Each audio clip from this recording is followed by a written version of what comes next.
지난주에 우리가 함께 나누었지만 이 나일강은 이집트의 유일한 물의 근원입니다. 이집트 사람들은 나일강과 함께 나일강을 통해 이 삶의 기술들을 발전시켜 왔습니다. 비옥한 이 강둑 너머에는 이 모래밖에 없었어요. 서쪽으로는 사하라 사막이 있고 동쪽으로는 사하라 사막보다는 작지만 누비아 사막이 있었습니다. 이집트의 남쪽에서 북쪽 끝으로 이어지는 이 나일강은 삶과 죽음의 경계를 만들어냈습니다. 한마디로 나일강이 곧 이집트였습니다.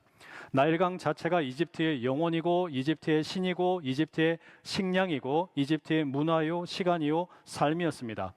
이 비옥한 강둑과 그 사이로 흐르는 강물이 이집트 전역의 사회 체계를 굳건하게 지지하는 토대였습니다.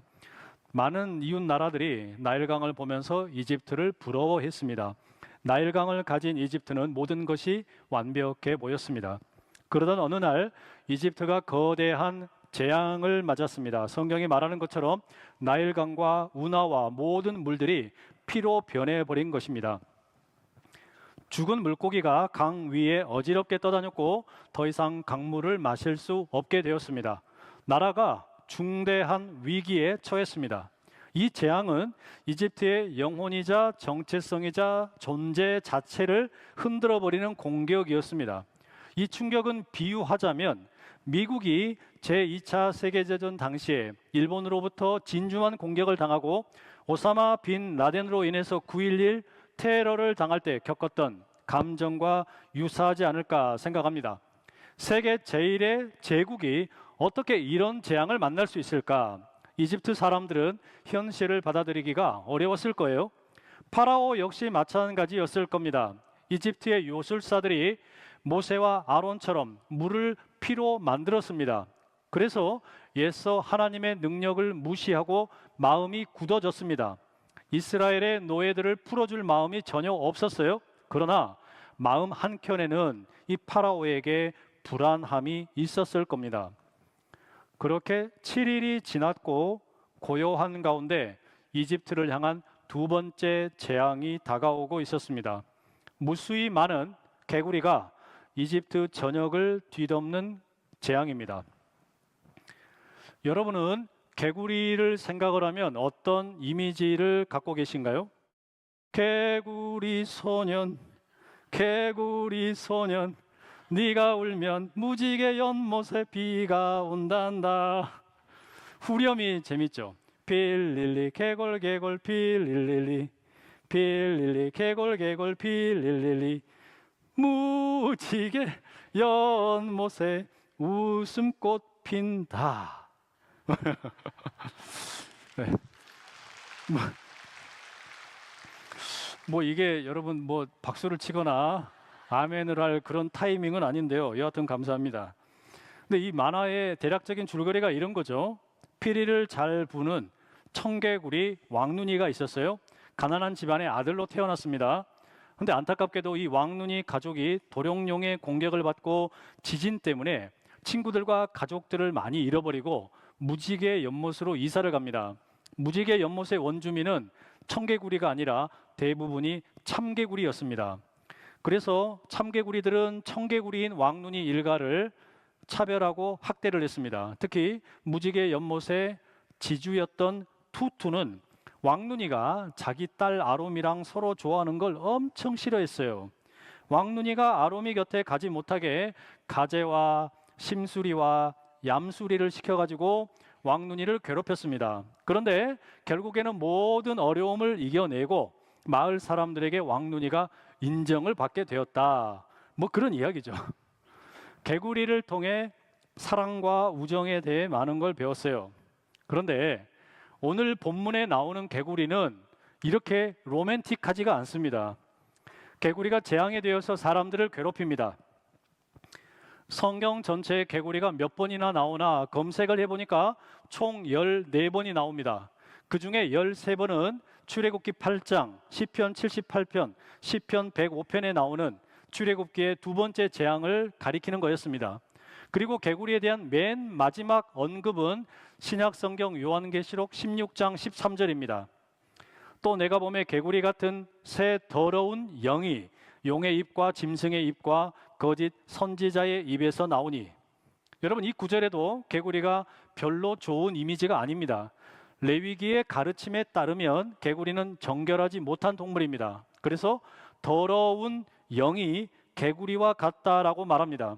그러니 성경에 나타난 개구리는 불결하고 징그럽고 혼란을 일으키는 그런 못된 이미지의 동물입니다. 하지만 여러분, 개구리가 무슨 잘못이 있겠어요? 인간의 죄가 문제이고 말씀에 순종하지 못하는 우리의 연약함이 문제이겠죠. 그러면 하나님께서는 이 개구리 재앙을 통해서 무엇을 말하려고 하시는 걸까? 이 본문을 좀 살펴보겠습니다. 8장 1절과 2절 함께 읽어보시겠습니다. 시작. 여호와께서 모세에게 이르시되 너는 바로에게 가서 그에게 이르기를 여호와의 말씀에 내 백성을 보내라. 그들이 나를 섬길 것이니라. 네가 만일 보내기를 거절하면 내가 개구리로 너의 온 땅을 치리라.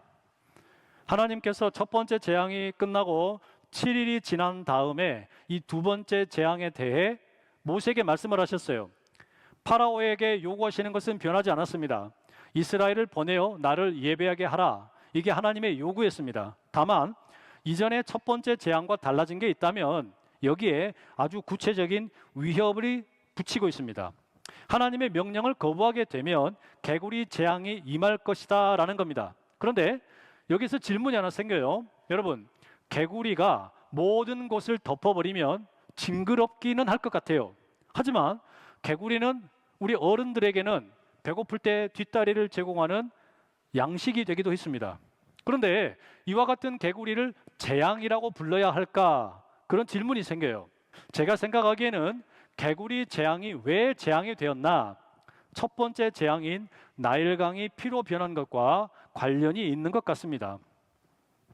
물이 피로 변하면 물 안에는 아무것도 살 수가 없겠죠. 물고기를 비롯해서 모든 생명체들이 죽고 살이 썩으면서 물 자체가 부패하게 되고요. 지독한 악취가 나게 될 것입니다. 자, 그러면 물속에 살고 있던 개구리는 어떻게 되겠습니까? 개구리는 물과 육지를 오가면서 사는 양서류입니다. 그런데 나일강이 부패하고 모든 물이 썩어버렸기 때문에 독소로 가득 찼기 때문에 이제 개구리는 물속에 살 수가 없어요. 물에서 나와서 땅에만 머물러 있어야 될 겁니다. 이런 방식으로 우리는 첫 번째 재앙과 두 번째 재앙 사이에 모종의 관계가 있다라는 것을 짐작할 수 있습니다. 이런 점을 고려하면서 하나님의 말씀 3절 4절 다시 읽어보겠습니다. 개구리가 나일강에서 무수히 생기고 올라와서 네 궁과 네 침실과 네 침상 위와 네 신하의 집과 네 백성과 네 화덕과 네 떡반죽 그릇에 들어갈 것이며 개구리가 너와 내 백성에게와 네 모든 신하에게 기어 오르리라 하셨다 하라. 이 묘사되어 있는 내용만 봐도 너무 징그러워요. 개구리가 얼마나 많이 창궐하였는지 듣는 사람들이 다 그냥 불쾌하게 느껴질 정도입니다. 오염된 나일강을 빠져나오면서 오물이 개구리 몸에 잔뜩 묻어 있겠죠. 질병과 악취가 동반되어 가지고 개구리들이 움직이는데 모든 곳을 침범을 합니다. 궁전, 침실, 침대, 관리들과 백성들의 집, 화덕과 반죽 그릇의 그 자리까지 개구리가 가득 차는 겁니다. 없는 데가 없어요. 개구리들은 이집트 사람들이 집에 있을 때나 길에 있을 때나 누울 때나 일어날 때나 어디에나 있는 겁니다. 쉽게 말해 이 말씀의 의미는 뭐냐면 이집트 사람들이 개구리로부터 도망갈 길이 없다는 이야기죠. 게다가 개구리들이 떼를 지어서 우글거린다, 이 장면을 한번 생각을 해보세요. 여기에 사용된 우글거린다라는 말이 출애굽기 1장 7절에서는 이스라엘 백성들의 다산, 번성을 가리키는 단어였습니다. 그러면 오늘 본문의 이 장면에서 개구리가 우글거린다라는 것은 하나님의 창조의 원리가 정반대로 작용을 하는 겁니다. 창조 세계의 질서가 교란되고 또 파괴되는데 왜 이렇게 되었냐? 이집트의 파라오 때문이었다라는 거죠. 창조주 하나님께서 창조의 질서를 거스르는 방식으로 파라오를 심판하고 개입을 하시는 겁니다.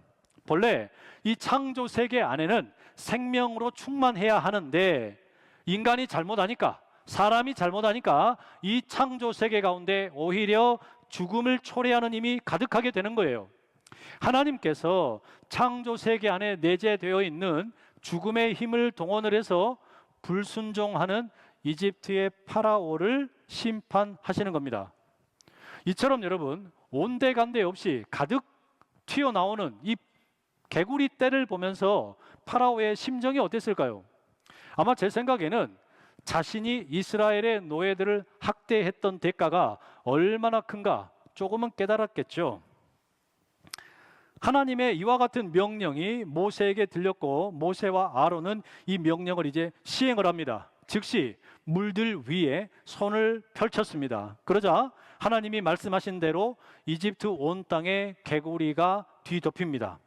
개굴개굴 울면서 팔짝팔짝 뛰면서 이 개구리들이 돌진을 합니다. 마치 그냥 대규모 폭탄이 떨어진 것처럼 개구리 폭탄이 이집트의 전체를 덮어버려요. 그런데 이 와중에 이집트의 요술사들이 첫 번째 재앙의 경우처럼 이번에도 똑같은 이적을 행합니다. 개구리들을 물 밖으로 나오도록 했다는 이야기예요. 그런데 여러분, 이것은 통치자가 할 일이 아니죠. 통치자는 뭘 해야 되는 겁니까? 개구리 때문에 피해를 보고 있는 백성들을 안심시키고 개구리를 없애야 제대로 된 통치자이잖아요. 그런데 이집트의 파라오와 권력자들과 요술사들은 오히려 상황을 악화시키는 겁니다. 여전히 자신들이 얼마나 심각한 위협을 받고 있는지 인지를 못하는 거죠. 이스라엘을 억압하던 정책을 바꿀 생각도 전혀 없는 것 같습니다. 그런데 오늘 본문에 이어지는 8절에서 15절의 내용을 보게 되면 파라오의 태도와 말의 어조가 아주 많이 바뀌게 됩니다. 7절에서는 분명히 개구리가 별다른 위협이 아닌 것처럼 자신만만했는데 8절에 보면 파라오가 태세를 전환합니다. 8절 우리 한번 같이 읽어보시겠습니다. 시작. 바로가 모세와 아론을 불러 이르되 여호와께 구하여 나와 내 백성에게서 개구리를 떠나게 하라. 내가 이 백성을 보내리니 그들이 여호와께 제사를 드릴 것이니라. 파라오가요, 겉으로는 괜찮은 척 했지만 속으로 심각하게 느꼈어요. 그래서 개구리로 인해 피해를 너무 심하게 당하니까 지금 이 모세와 아론을 불러다가 뭐라 그래요? 개구리 없애주면 우리 협상을 좀 하자 이야기합니다. 완강한 태도를 보이던 이 파라오가 기세가 꺾였어요. 어찌 보면 이것은 모세가 전술적으로 첫 번째 승리를 거둔 셈입니다. 억압받는 사람들, 약자들은요, 사실 강자들이나 억압하는 사람들의 대화의 테이블에 앉을 가능성도 낮습니다. 그런데 모세가 이제 이 파라오에게 가치를 인정받게 된 거예요. 파라오는 모세와 아론에게 요청하기를 여호와께 간구하라 이렇게 말합니다. 파라오가 한 말이에요. 여호와께 간구하라, 이 말 속에는 세 가지를 인정한다라는 겁니다. 첫째는 개구리가 자신의 능력 밖에 있는 문제인 것을 인정하는 거죠. 두 번째는 모세와 아론이 자신이 할 수 없는 일을 할 수 있다는 걸 인정하는 겁니다. 세 번째는 가장 중요한 게 여호와 하나님께서 개구리를 제거할 수 있는 분이라는 것을 인정하는 겁니다. 앞서 여러분 5장 2절에 보면 파라오가 처음 모세를 만났을 때 하나님을 무시했습니다. 조롱했습니다. 여호와가 누구냐 놀렸습니다. 그런데 파라오가 자기 힘으로 통제할 수 없는 일을 만나니까 깨닫는 거예요. 그래서 협상을 제안합니다. 그는 하나님을 예배하도록 이스라엘 백성들을 풀어주겠다 약속합니다. 모세가 다시 응답을 하죠. 개구리를 제거하는 것은 단순히 파라오와 이집트를 돕는 일이 아니라 10절에 의하면 우리 하나님 여호와와 같은 이가 없는 줄을 알게 하는 것이다 라고 말합니다. 다시 한번 이 재앙의 목적이 뭐냐? 재앙은 하나님이 심심해서 하신 일이 아니에요. 파라오로 하여금 여호와 하나님이 누구인지를 알게 하기 위한 것이었습니다. 그리고 모세와 아론은 개구리에 대하여 하나님에게 간구합니다. 그러자 개구리가 집과 마당과 밭에서 다 나와가지고 모두가 다 죽습니다. 이집트 사람들이 그 수없이 많은 개구리 시체들을 모아다가 무더기로 쌓아놓게 되는데 어떻게 되겠습니까? 개구리가 죽고 썩어서 부패하면서 악취가 온 땅을 뒤덮게 됩니다. 이 악취는 첫 번째 재앙, 나일강 물이 피로 변하게 되었을 때 났던 그 지독한 냄새처럼 파라오와 이집트 사람들에게 아주 깊숙하게 새겨진 냄새였을 거예요. 이 냄새를 맡으면서 뭘 생각했겠습니까? 아, 우리가 졌구나. 우리의 힘으로 되지 않는 일이 있구나. 이집트와 파라오는 인정할 수밖에 없었을 겁니다. 여러분, 이 지점에서 우리가 하나님이 어떤 분인가 생각을 해봐야 합니다. 하나님께서는 비록 자신에게 대적하는 자라고 할지라도 그런 자들까지도 관계를 맺고 이야기를 하고 대화를 하시는 분이라는 걸 알 수 있어요. 파라오는 하나님을 대적했는데 파라오의 간청에 대해 무시하지 않으셨습니다. 그의 요청을 들으셨고 존중하셨고 긍정적으로 응답을 하셨습니다. 이것은요, 하나님께서 단순히 이스라엘을 돌보는 분이 아니라 이집트를 포함을 해서 모든 사람들을 살피는 분이라는 것을 알려주고 있습니다. 특별히 이 본문에 보면 파라오가 최소한 부분적으로는 하나님의 통치를 인정하고 있다는 걸 알 수 있는데요, 하나님의 주권을 인정하는 사람들의 기도, 그러니까 기도라는 게 무조건 기도하면 다 응답되는 게 아니라 누구의 기도가 응답이 되느냐 하면 정말로 하나님에게 능력이 있으시다, 하나님이 통치자가 되신다, 하나님의 주권을 인정하는 자의 기도가 응답을 받게 되는데, 파라오가 요청을 했다라는 것은 하나님의 권위를 어느 정도 받아들이고 있다 암시하는 겁니다. 다만 여기서 중요한 게 있어요.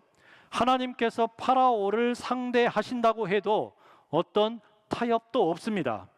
하나님의 은혜라고 하는 것은 너무나도 자비롭고 풍성하지만 그렇다고 해서 하나님이 하나님의 경쟁 상대에게 타협을 하거나 그들의 권위를 인정하는 경우는 결코 없어요. 파라오는 하나님의 선하심을 이용해서 자신의 권력을 유지하려고 했지만 결국에 하나님은 그것을 용납하지 않습니다. 여러분, 이 교훈은 우리가 전 세계적으로 볼 때, 역사적으로 볼 때 인류 역사에 초강대국들이 얼마나 많았는가 너무나 잘 알죠. 그러나 역사의 증언을 살펴보면 어떤 초강대국이라 할지라도 자기가 신이라고 이야기하고 자기가 세상의 통치자라고 이야기하는 경우에 모든 제국은 다 멸망했습니다. 이 땅에 지금 있는 아무리 힘센 나라라고 할지라도 마찬가지예요. 개인에게도 역시 똑같이 적용이 됩니다. 우리는 때로 인생의 어떤 특별한 영역은 하나님 없이 내 스스로 결정할 수 있다 착각을 하기 쉬운데요, 그러나 오늘 본문은 우리가 그러한 생각을 하는 게 얼마나 위험한 일인지 일깨워 주는 겁니다. 파라오는 하나님의 선하심을, 하나님의 은혜를 자기에게 유리한 방향으로 만들려고 했지만 결국에 하나님의 주권 앞에 무릎을 꿇게 될 겁니다. 그러니 여러분, 이 본문의 이야기는 하나님과 경쟁을 하거나 하나님이 다른 신들과 동일한 신이다, 이와 같이 생각을 하려고 하는 모든 것을 다 깨뜨리는 겁니다. 하나님은 어떤 경쟁자도 없어요. 어떤 동반자도 없어요. 어떤 협력자도 없어요. 하나님은 절대적인 하나님이신 줄로 믿습니다. 최근에 여러분, SBNR이라는 말들이 있어요. 이게 영어로는 Spiritual but not Religious라는 말의 약자입니다. 사람들이 더 이상 종교에는 관심이 없대요. 그러나 영적인 것에는 관심이 있다는 겁니다.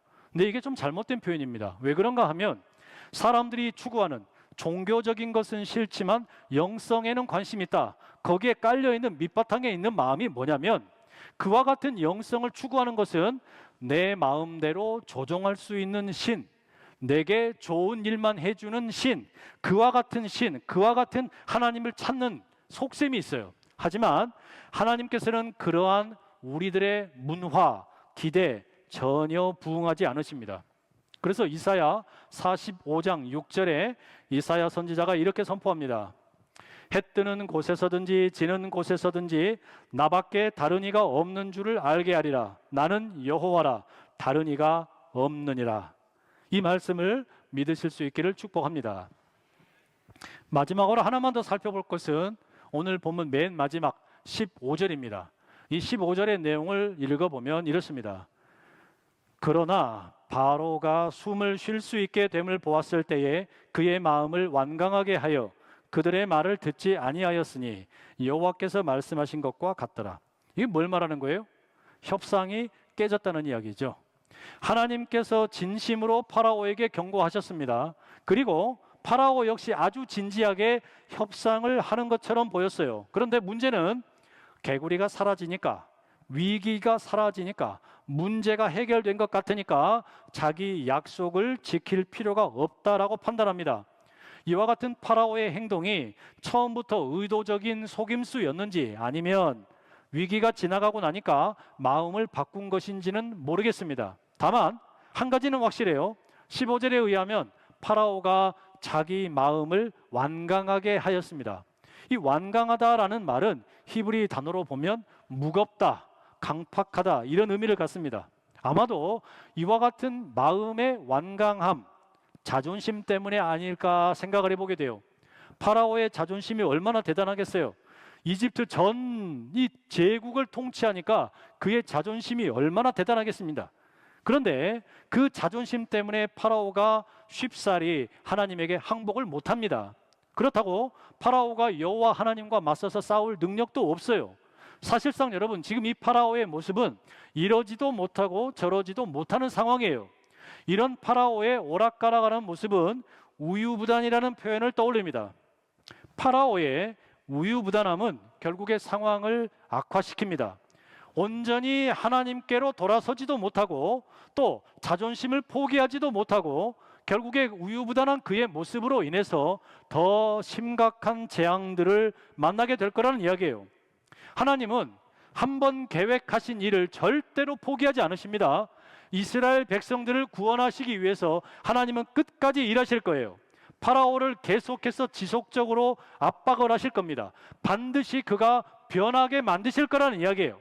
그러니 앞으로 우리가 전개될 이야기는 하나님께서 파라오를 향하여 더 강력한 손길로 재앙을 내리시는 이야기가 될 겁니다. 결론적으로 그의 우유부단함이 상황을 더욱 악화시키고 맙니다. 자기 자신뿐만 아니라 이집트의 백성들까지 파라오 때문에, 이 잘못된 리더 한 사람 때문에 나라 전체가 고통을 겪게 된다는 이야기예요.